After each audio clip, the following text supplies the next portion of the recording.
Jarren Duran saw your Sunday and said, let's make this an exciting one. He had an inside-the-park home run in a 5-2 win over the Pittsburgh Pirates, helping the Red Sox avoid what would have been a 3-game sweep at the hands of Pittsburgh. The Red Sox will continue their homestand with a 3-game set beginning today against the Guardians. First pitch is set for about half an hour from now with Brian Bayo on the mound for the Red Sox. The Red Sox also made a pair of roster moves ahead of today's game, with catcher Ali Sanchez and reliever Zach Kelly recalled from AAA Worcester. And just days after being released by the Red Sox, Walker Buehler has found a new team, signing with the Philadelphia Phillies and maintaining his postseason eligibility. Jabril Peppers, just 3 days after being released by the Patriots, took to Twitter today to say, going on 9 years in this league. I've had 7 head coaches and 6 defensive coordinators, LOL. There is no scheme you can place me in where I won't find a way to be effective. And Patriots head coach Mike Vrabel was asked about that today, saying that scheme fit was not the issue with Peppers, and that he tries to respect the personal side of it, and that the team had to move on for a number of reasons. Elsewhere on the roster, Vrabel did not have an update on cornerback Christian Gonzalez and his availability for next week's season opener against Las Vegas, but it is not sounding good, with Vrabel saying that healing takes different timelines for different people. And after a billion college games this past weekend, Bill Belichick and the UNC Tar Heels will finally kick things off tonight with an 8 p.m. game against TCU. A lot of stars in the lineup for that one. In the stands, not the lineup, I should say. Lawrence Taylor, Michael Jordan, Mia Hamm, Julius Peppers, and Blake Snell among those at Chapel Hill for tonight's game. That, according to Pete Thamel of ESPN. Sports Up headlines. Powered by Joyce Cooling and Heating in Nashua. Fall appointments go fast, so beat the rush and schedule your heating tune-up to avoid surprise breakdowns when the cold hits. Schedule at joycecool.com. Celebrating 30 years. I'm Ty Anderson. Next, check the headlines in half an hour. Listen to it. Laugh at it. Get mad at it. Agree with it. Argue about it. It is Boston Sports. Boston Sports. And it is all we do. 98.5. The Sports Hub. Making your job suck just a little bit less. Cushy. Zolak and Bertrand, 98.5, the Sports Hub. An error, a double, and a hit batsman in the inning. And that's a shot toward the alley. Carlos in to score. It gets by the outfielders. Here comes Bregman rounding third. It goes all the way to the triangle. Another run in. Here comes Duran. He's trying to score. He's going to score. All the way around. Gonna wake this place up. Exactly what the Red Sox needed today. Talk about electricity. Red Sox lead it 4-1.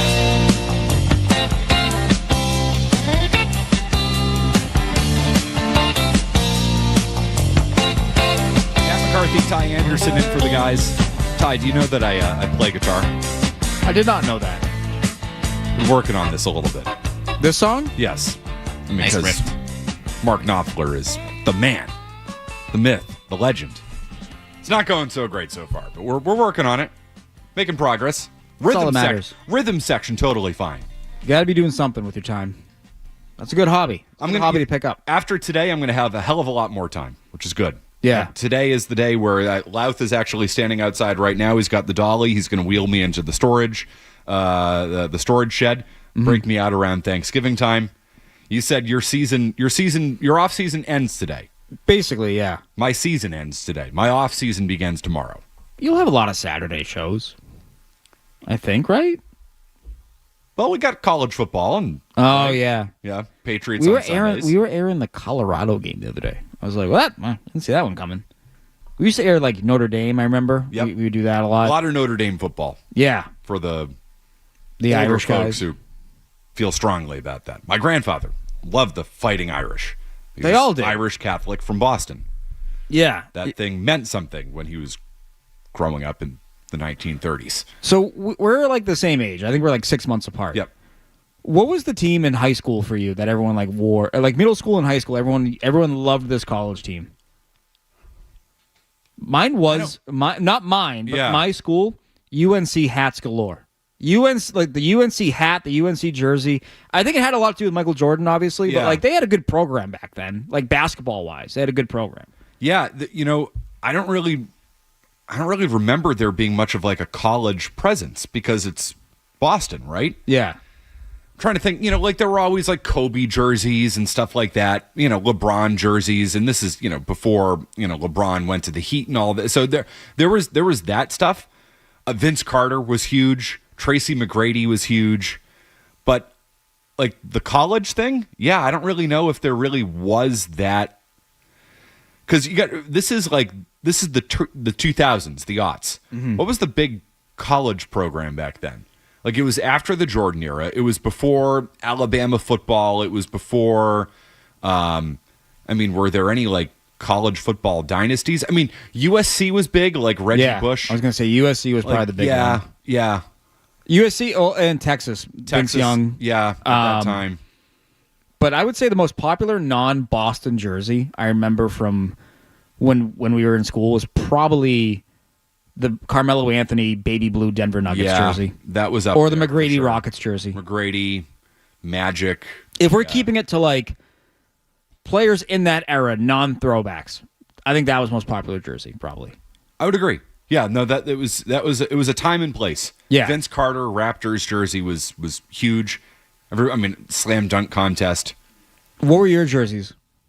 Oh, they were so like obscure and like I didn't really have any jerseys beyond any Boston teams because I was so Boston. I was I was not going to wear another jersey. I would wear some hats every once in a while of another team. Like I had an Expos hat because we went to a game up in Montreal in 2002.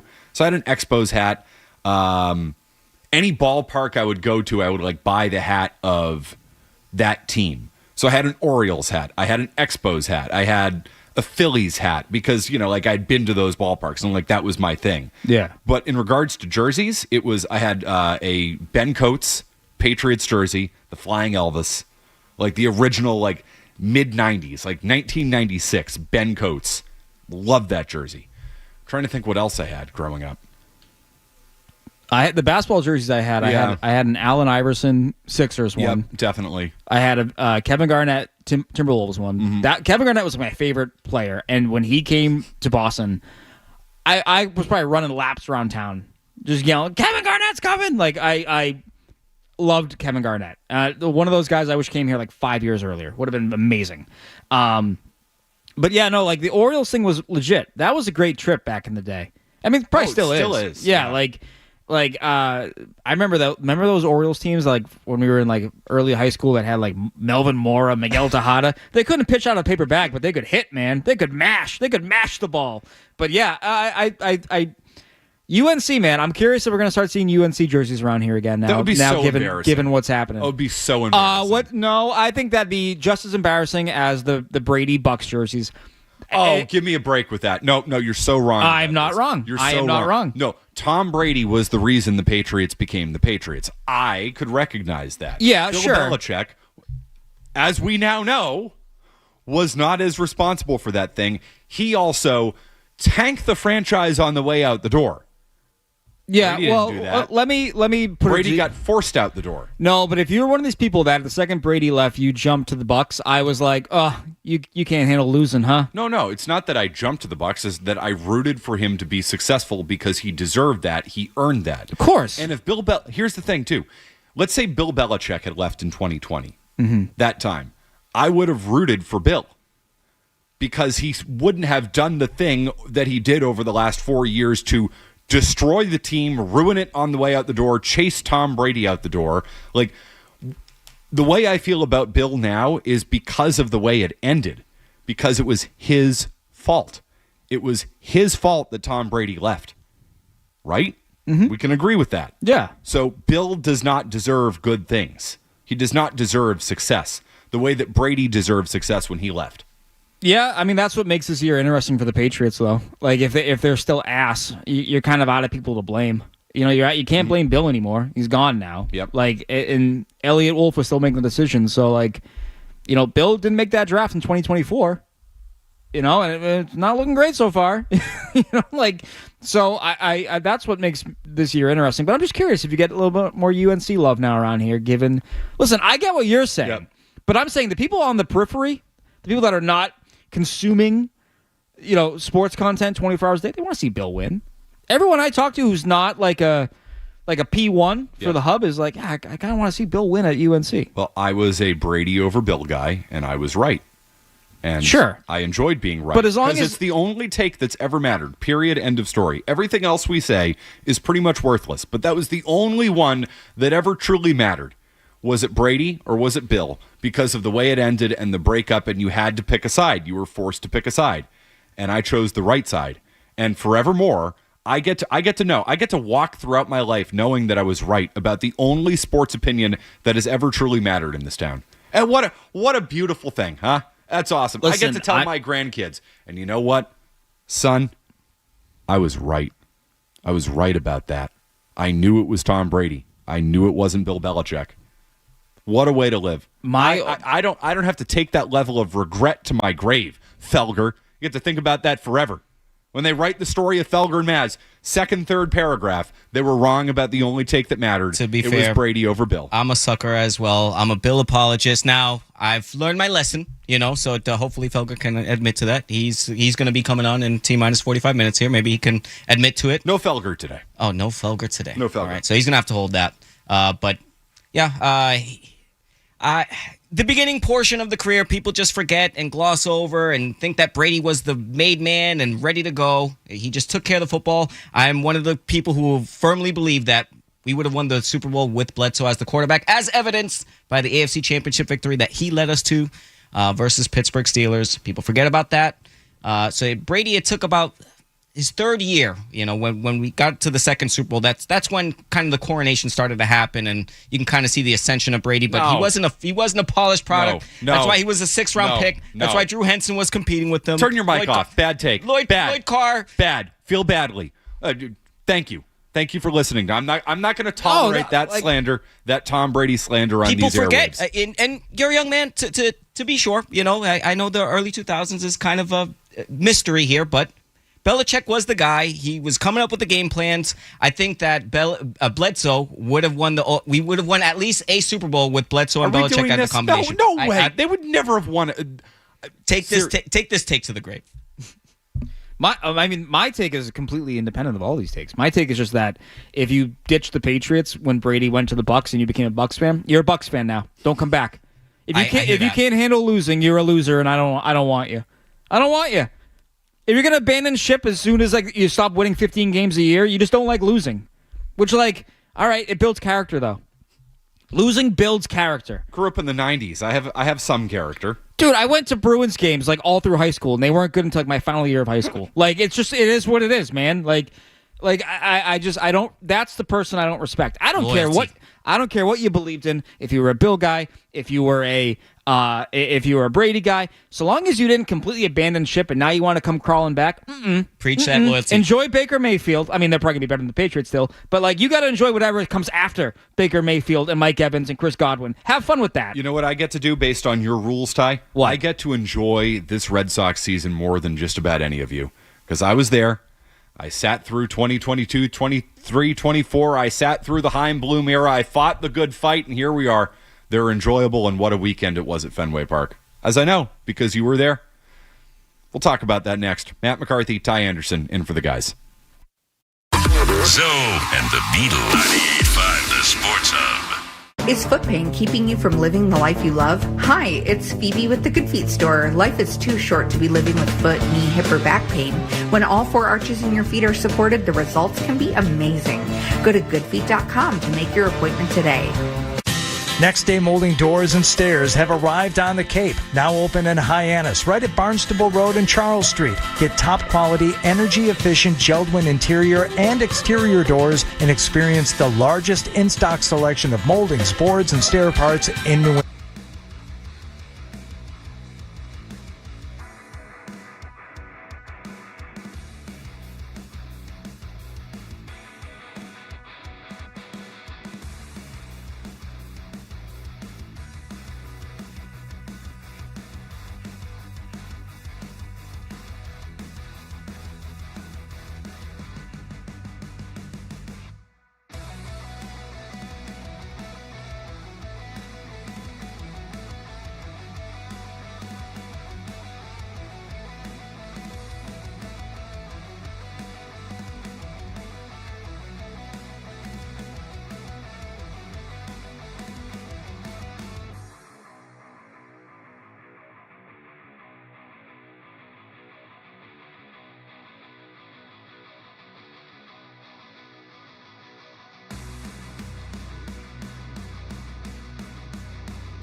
All right, Matt McCarthy, Ty Anderson. It's a holiday.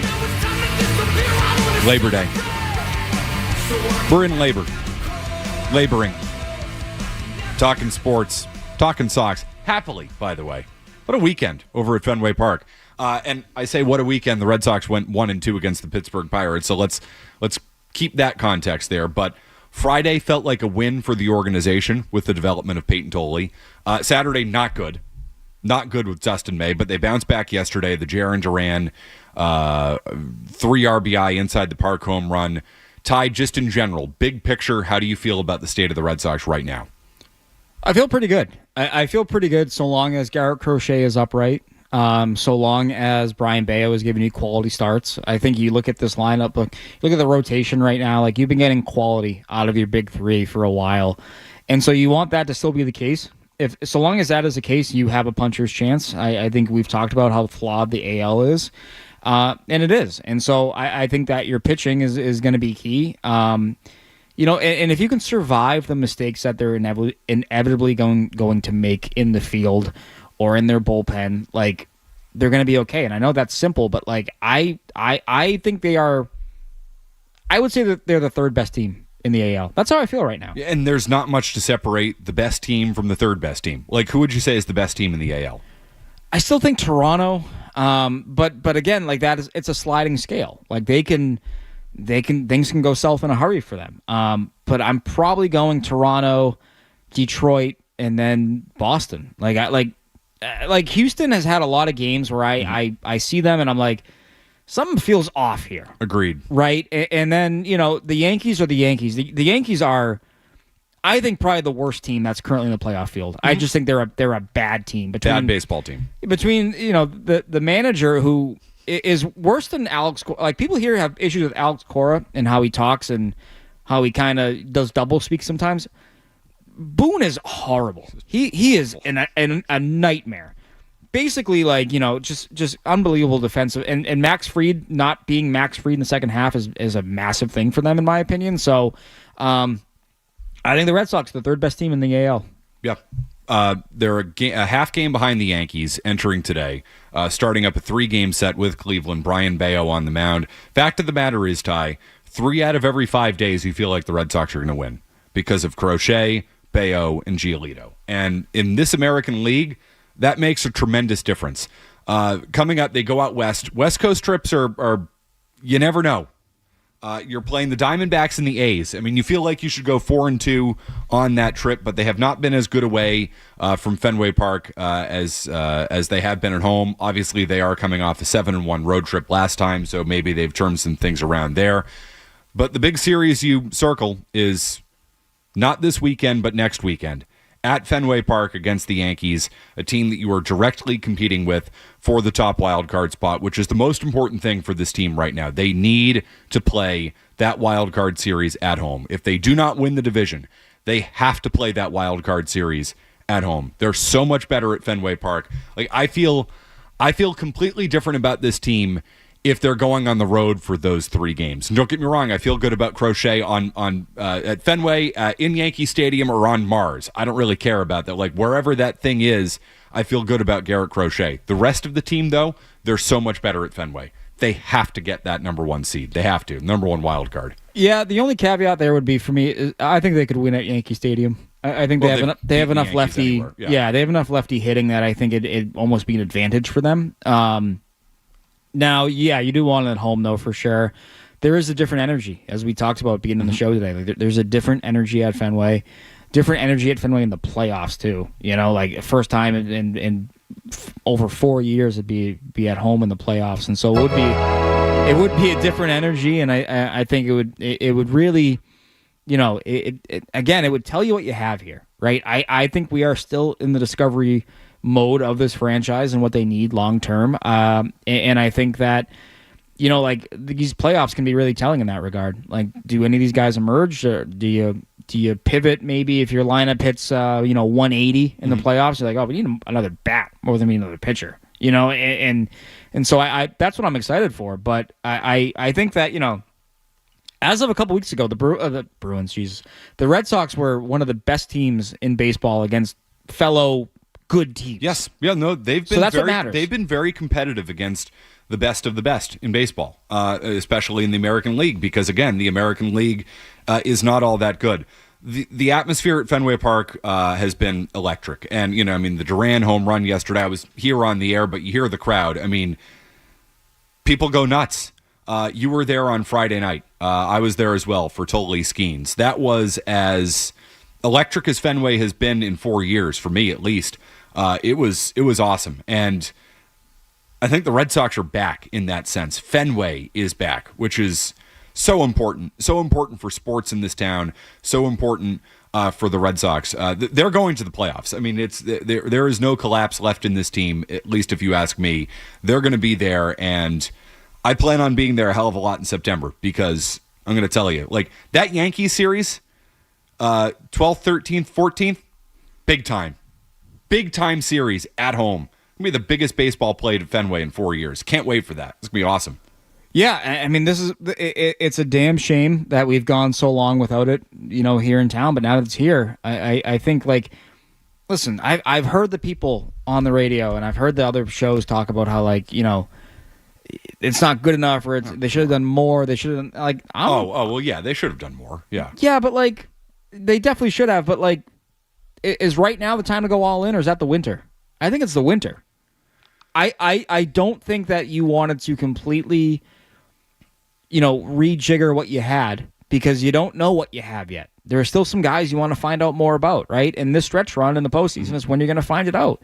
And so I think that, like, if we're doing the, sort of timeline wise, right? Like, this feels more like 2003 than 2004, right? Like, you're going to find out what you have. If you come up short, which you probably will, you're going to say, we need X, Y, and Z. Let's go get it now. Do you trust them to, as in your words, go all in? I trust Craig Breslow's version of it more than I trust Chaim Bloom's, to your point earlier. Verbatim. Oh, no doubt about it. Like, now, I don't know if I still trust them organizationally, but they got Bregman. Like, they did. They went out and got him. And they traded for Crochet and signed Crochet. So a bit more annoying, sort of the dancing around getting Bregman, because you knew that you wanted him the whole time. You're like, can we get him already? Can we stop this dance, please? But they got him. They got the pitching, as you alluded to. I don't have reasons to doubt that they will not be direct in what they want to do. Now, are they going to get it? We're going to have to wait and see. But I don't dispute the willingness on the part of Craig Breslow. So I don't think people have figured that out yet, and I think people are late to the game on this. There's this attitude, oh, well, they didn't do anything at the deadline. Same old Red Sox. Breslow's a clone. He's a robot. He doesn't want to do this. No. Were you not paying attention to the reporting? Like, they tried to trade Peyton Tolley for Joe Ryan. That's something Chaim Bloom never would have done. They traded Kyle Teal and Braden Montgomery for Garrett Crochet and then signed him. That's not something Chaim Bloom ever would have done. The problem is that Breslow doesn't know how to deal with people and pissed off the Twins by publicly going after them for not consummating a Joe Ryan trade before the deadline, where he said, and this is not verbatim, but I'm paraphrasing, if you spend 4 or 5 days working with the team and then you find out that they don't want to actually trade the player, that's 4 or 5 days you could have spent on something else. We talked about it at the time. That was in reference to a Joe Ryan trade when the Red Sox thought they might have had something done around the All-Star break. The Twins backed off. They said, we're not ready to make this deal yet. Then the Red Sox re-engaged with the Twins, thinking they were going to get it done, and the Twins pulled the rug out from underneath them, probably because Craig Breslow pissed them off and tried to shame them publicly for it. So they said, oh, you think we really teased you before? Well, guess what? We're really going to tease you now. And they burned them. So I don't have any questions about Breslow's willingness to be aggressive. I have questions about his ability to execute that aggressiveness. So when it comes to the Twins and Joe Ryan, if you want to be an extortionist and you want to do that, all right, have fun. Have fun. You need to be able to walk away from it. Yeah. The Red Sox didn't walk away from it. They went too far down the road and got burned at the end when they realized the Twins were trying to extort them. Yeah, I would almost rather, all right, you're gonna play that game. All right, we're gonna call Miami and try to get one of their arms. And that's what he did not do. And yeah, that was his problem. So he got too far down the road with Minnesota. And then he found out that the Twins were just teasing him and were either going to not make a trade or force him to add Duran or Abreu on top of Tolle or do that thing. In the end, though, the Minnesota Twins screwed up. Because you see Peyton Tolle, you're like, okay, all right. I think I'd take 6 years of that guy. I think I'm feeling good about that. We'll get into Peyton Tolle on the other side. Ty's here. We haven't talked to any Bruins. I know, Bruins camp's going to be starting soon, so we'll do that as well. Quick update from Ty. Right back with you. It's Matt McCarthy and Ty Anderson. Essential Sports Hub headline presented by Celsius Energy Drinks. Fresh off a 5-2 win over the Pirates.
every age are in need of Scott Zolak, Mark an Bertrand. essential part of community. Great hockey song. Tremendous hockey song. You know what this takes me back to? Madden 2003. Oh, yeah. What a Same age, soundtrack, guys. baby. Yeah. Every time I hear this song, I think of Bruins Fan of the Game. Because they play this song at TD Garden when they're announcing the Fan of the Game. You ever been the fan of the game? No. Media member of the game? I'm always a media member of the game. I bring the laughs. I bring the joyous energy. I bring the Hawaiian pizza. Everyone knows that.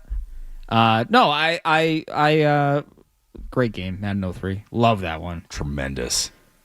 You know what I will say? I'm currently playing the college football game.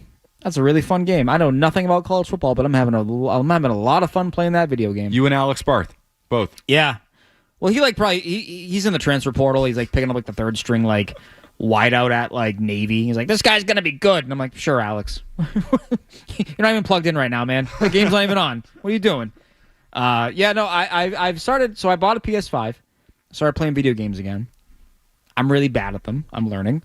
They've gotten a lot better in like the 8 years that I haven't played video games. They've gotten way harder to play too. Like as I get older, I'm like I feel like I used to be able to do this as a teenager. I can't do this now. Yeah, MLB The Show looks too hard for me to even try playing it. I might try though when it's like on sale. Regret to inform you that NHL that franchise is cooked. That is not a good game. It is not a good game series. It is too convoluted, and the AI is still terrible in terms of like.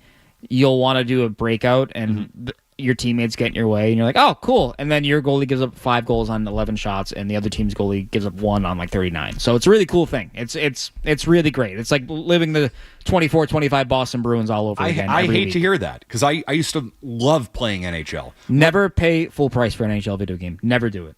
So you get the game the year after it comes out type of thing? Yeah, or you go to Target. Because Target does like sneaky deals on like video games where like you can get like that year's game for like $20 that weekend for some reason. Maybe I'll do this fall. Now that I'm about to have much more time on my hands, which is a good thing. Not going to complain about that. Maybe I'll pick up some games. Yeah, I mean I see. You and I can play college football together. We can freeze Barth out. My algorithm is a lot of MLB The Show videos, and I'm just like, dude, I have no idea how to even play this game right now. Like, there's like a swing meter, and like they gotta flip. Like, it just looks. Let me press curveball. How about that? Let me just press triangle, curveball, throw it. There we go. I'm fun. That's what we gotta do. They have gotten way too complicated. And the MVP 05 was the last great baseball game. Tremendous.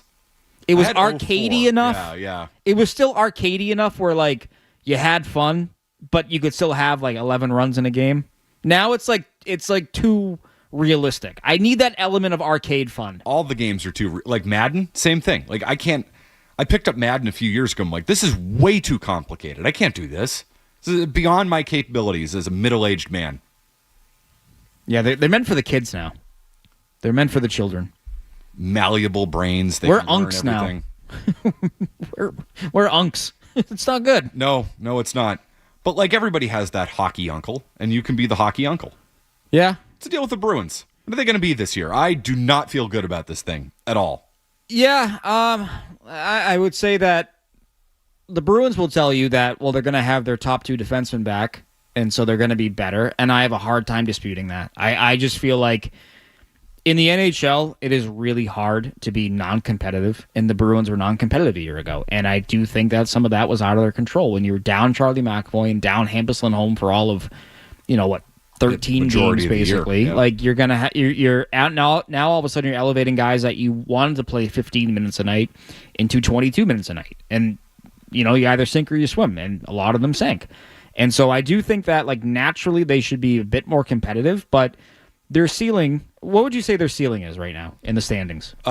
Ceiling is just squeak into the playoffs, but that is like tippy top ceiling because that's the way the NHL is, right? If you're a middle class team, like what's to separate them from the 8th team and the 11th team in the Eastern Conference? You know what I mean? Yeah. Like I think that's what their ceiling is. I would say that their ceiling is 3rd place in the Atlantic. Mm-hmm. More likely though, you're where you are, wild card. I think that the Atlantic, I think Florida and Tampa are the top of the top of the division. Toronto it's always wait and see. Like, they're losing Mitch Marner. They're losing 95 points off their roster. Do they have enough to replace that? How does their power play look without Mitch Marner? We're going to wait and see. But I do think that, like, the uncertainty of the Atlantic gives the Bruins more of a puncher's chance than people realize. And if Swayman goes from an 892 or whatever it was to a 905, 910, you're going to win 5 or 6 more games probably, like just based on goaltending. So I think that, like, they can be competitive, but they're not going to be a division winner, I would say. How are they going to handle him this year? Because I agree, Swayman's the key. If they're going to be better than they were last year, if I were to look at this roster and I say, who can legitimately improve on their performance from last year, Swayman is number one on the list. Yeah. So how are they going to manage him? Well, I think that last year they were guilty of trying to get him going. I don't think they're going to do that this year. They are going to say, we have Korpisalo or we have Michael DiPietro, depending on who wins that job. Like, we are not going to devote weeks of our season to you getting it together. If you don't have it together, you're not going to play. Sorry. And so I think last year, like, there were times where you looked at the performance, you looked at the schedule, and you said, Korpisalo should be getting the start. Yeah. But he wasn't. Swayman was. They were trying to get him going. I will tell you, based on players I've talked to this offseason, Marco Sturm is a very black and white communicator. He is going to tell you if you're not delivering. He's going to be very blunt in his assessment. And I feel like that might do some guys some good here. I do think that the messaging was too friendly under the previous head coach. I don't think he got the most out of guys because sometimes he was too friendly. And then he went way in the other direction out of the gate, and the players were kind of taken aback by that. I think the communication method this year with Marco Sturm has been very good so far. And so I think that players know what's going to be expected out of them. And, I would put Jeremy Swayman chief among them. And so I do think that line of communication is going to be good for a guy like that. How are they going to score? Power play? Or are they not? I mean, they're going to put a lot of stock in their power play. You look at the power play a year ago, not effective, cold for way too long. They bring in Steve Spott, who ran the power play in Dallas. If you look at Dallas's power play a year ago, very good. The biggest question for me is who runs it. Is it Mason Lohrei? Is it Hampus Lindholm? Is it Charlie McAvoy? But they bring in Victor Arvidsson, right? Victor Arvidsson had 25 power play points in LA a couple of years ago. It's a pretty good power play weapon if you can get him going, right? I think your first line, you had Lindholm between Geekie and Pastrnak. That was a good first line. I keep that together. But it feels like they're going to really bank on the goaltending being better and the power play being better. That is how they're going to be. That's how they're going to stay afloat and be competitive in this year's Eastern Conference. Give me a guy you feel good about entering the year, and give me a guy you worry about entering the year. I feel good about Pavel Zacha. I think if you look at his year a year ago, the first few months of the year, a lot of posts, a lot of really good chances they got robbed on. He's healthy now. He wasn't healthy at the end of the year. If he can get going and provide some secondary pop there, be it at center, be it at wing, you're not putting as much pressure on Morgan Geekie and David Pastrnak to carry you every night. And so I think that for a guy like Zacha, Marco Sturm seems like he's a fan of him as well. And so I think that that's a player that could be in line for a bounce back year. And if he can get back to 55 points or so, like, that's going to help you out a lot. It really is, especially if he can be utilized as more of a shot first guy, depending on who he plays with. So Pavel Zacha, I'm confident in him bouncing back. A guy I'm worried about, Hampus Lindholm. It's got to be Hampus until proven otherwise. Mm-hmm. The knee is fine. He tells people structurally everything is fine. The Bruins have told me, but I got to wait and see. Kevin Miller, the Kevin Miller knee injury kind of lingers in my mind, and so I got to see how he looks. Hampus is currently skating with Rogel in Sweden. They're actually having a full training camp right now, and he asked to be a part of it to do the contact drills to get his knee back up to speed in terms of facing contact, absorbing contact, all of that. And so we'll see how that looks. But until proven otherwise, he's kind of an unknown right now, and he's your top left side D. So you got to get something out of him. Well, as always, Ty, looking forward to the hockey program, the hockey show this year. Looking forward to your coverage, and I'm hoping the Bruins surprise me because I'm down on them entering the year. So, dude, I can't do another season of that was tough. They'd win on Tuesday. It'd be a great win. Then Thursday would happen. They'd get their faces ripped off. And then Saturday morning, I'm like, well, we can't talk about the good stuff because that was ugly. So I'm just, please give me a season. That's all I ask. Take care of Ty, won't you, Bruins? Don't put it that way. Right. We'll wrap up this program with today's takeaways coming your way next. Zoe and Beetle, 98.5 The Sports Hub. Cortica is Boston's leading autism care team. We offer immediate diagnosis and therapies for toddlers and preschoolers. Learn how Cortica can support your child's autism care journey at corticacare.com. That's CORTICA care.com. 1 in 31 children in the U.S. is now diagnosed with autism. Many families struggle to afford the cost of vital therapies, education, and physical care for their autistic child.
Lost.com.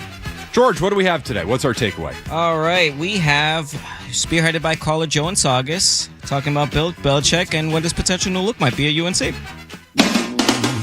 Hi, it's good to talk to you guys. Me and my brother were talking about Belichick tonight and discussing the color of his hoodie.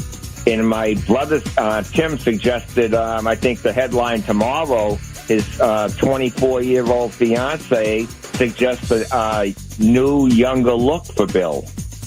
And I was wondering what you think. What do you think the new, younger look is going to be? Oh, God, I don't know. I'm not young anymore, so but she probably has a pretty good idea of it. I think they're going to remake him. I think the baby blue hoodie. That's what I'm saying. Nah, he'll probably go navy hoodie with the big baby blue UNC or the NC. If he's in like an all white like sweatsuit, that would be so funny. I would love that. A new Bill. Yeah, you got the gray sweatpants. What's he do? What color are we going with sweatpants here?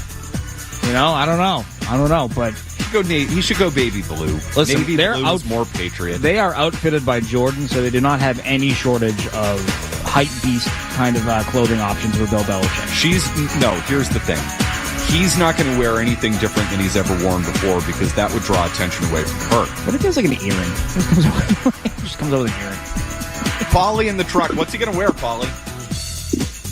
Who's going to wear? What are you talking about? Bill Belichick. What's he going to wear tonight? Who cares? Oh, man, I hope he falls flat in his face. You know what? Paulie had the right approach on that. You were just looking it up. There's a like a Carolina blue Belichick cutoff hoodie that you can buy. I think that's what he's going to go with. What's the price on that? $60. $60? Yeah. That's a good deal. I know. What do you think that would like a Belichick cutoff hoodie for the Patriots would cost you? 120 probably. Run you $3. Yeah. No doubt about it. I listen, to your point out of the gate, I've never been excited for a college football game at 8 p.m. on a Monday on Labor Day until now. I can't wait. It's already working. Should be fun. It's already working. I don't think I'm going to care week 2, but I'm going to care week 1. What if he wins, though? What if he wins? What if they begin against their the year? Horned Frogs. Yeah. I mean, you're going to be horned up if he wins? Buddy, you know my stance on that. I already told you. I'm always horned up. And on that note, we end today's program. Ty, this has been fun. This was great. Let's do it again, unless the AIs replace us in a year from now. I'm sure they will. George, great work today. I'm gone. I'm not in tomorrow. That's a weird feeling. I'm back in Friday. I got a few days off, and I'm ready for a few days. You gonna travel the world? In the next 3 days, I might. You might. See where I end up. Bruins practicing tomorrow, by the way. Full coverage, 985thesportshub.com, baby. Alex Barth. Speaking of .com. And Mark Dondero coming your way next. See ya.